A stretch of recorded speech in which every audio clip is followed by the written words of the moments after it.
Salut à toutes et à tous et surtout bienvenue dans Showbiz. J'espère que vous vous portez à merveille parce que moi, je me sens très bien et j'ai plein de bonnes nouvelles pour vous pour ce qui concerne nos people. La nouvelle a fait le tour des réseaux sociaux le week-end dernier. En effet, après l'inoubliable concert du 30 juin qui a connu un succès historique, nous avons appris que le divorce était consommé entre Flo-B et son manager Ben Kelly. La carrière de l'artiste est désormais gérée par Merveille Productions, managée par le commandant Papus. Du reste, ce dernier a confié à artiste.bf qu'il ne s'est jamais séparé de Flo-B.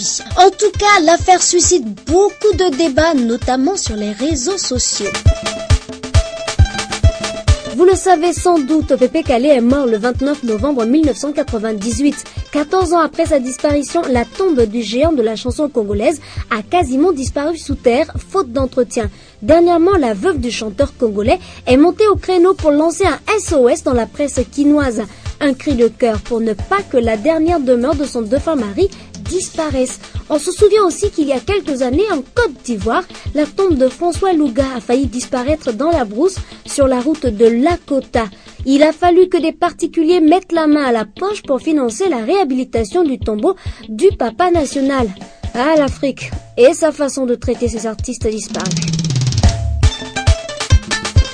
La mère des artistes nigérians Peter and Paul Okoye, populairement connue sous le nom de P-Square, est morte. Selon certaines sources, Madame Okoye a perdu la bataille contre une maladie qui n'a pas été divulguée. Cependant, des proches de la famille ont confirmé qu'au stade initial de sa maladie, elle a été conduite à l'hôpital de Saint-Nicolas, l'un des centres médicaux les plus chers du Nigeria. Elle a ensuite été envoyée à l'étranger pour y subir d'autres traitements. Elle est malheureusement morte au cours des traitements. Madame Okoye aimait bien, aussi souvent qu'elle le pouvait, assister au spectacle de ses garçons et sa dernière apparition en public était lors du Invasion Concert de P-Square. Une partisane invétérée de ses enfants, elle leur donnait tout son soutien bien avant qu'il n'ait du succès, au risque même de fâcher son mari qui ne l'aurait pas fait. Une partie du clan Jackson ne serait pas satisfaite de la façon dont le testament du prince de la pop a été exécuté. Ils affirment aujourd'hui qu'il s'agirait d'un faux. D'après le testament que les deux exécuteurs testamentaires ont produit, ils touchent un pourcentage de tous les revenus issus du patrimoine de Michael Jackson et ont un droit de regard sur les projets qui concernent le défunt. Pour la famille du chanteur, c'est totalement abusif. Ils assurent aujourd'hui que le testament ne peut être authentique puisqu'il aurait été signé à Los Angeles le 7 juillet 2002. Or, selon les Jackson, Michael n'était pas dans la Cité des Anges ce jour-là. Ils clament par ailleurs qu'il manquait des pages aux documents qu'ont soumis les exécuteurs testamentaires et que dans les mois précédant sa mort, le chanteur avait indiqué qu'il les méprisait et qu'il ne voulait plus avoir affaire avec eux. Autant de zones d'ombre qu'il faudra éclaircir. Et c'est en plein conflit avec une partie de ses enfants que la mère de Michael Jackson, Catherine Jackson, vient de faire l'objet d'une alerte pour disparition selon CNN.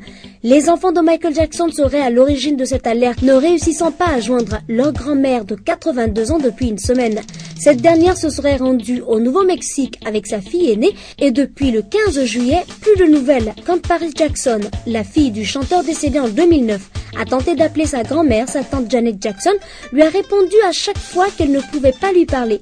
Selon CNN, la police devrait ouvrir une enquête car Catherine Jackson est au cœur d'un différend financier dans la famille Jackson. Ses propres enfants tentent de la destituer de sa tutelle vis-à-vis des enfants de Michael Jackson dans le but de récupérer l'argent prévu pour leur éducation.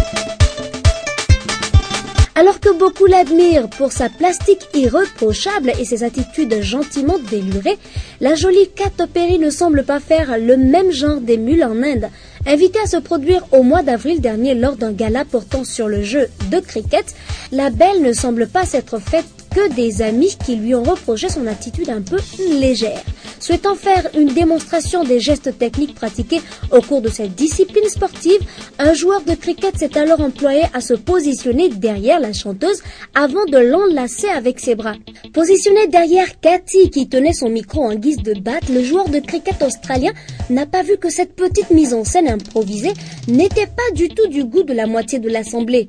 et encore moins de celui d'un avocat indien qui a décidé de porter plainte devant la cour pénale du pays, jugeant le comportement de Katy Perry et du sportif est indécent et lascif, comme le rapporte le quotidien britannique The Sun.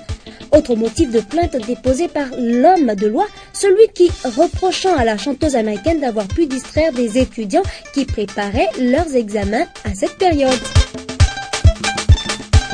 Voilà, c'est tout pour Showbiz. J'espère que ça vous a plu et que vous avez aimé toutes ces informations. Et bien, on se retrouve très prochainement pour d'autres informations encore plus croustillantes. Allez, prenez soin de vous.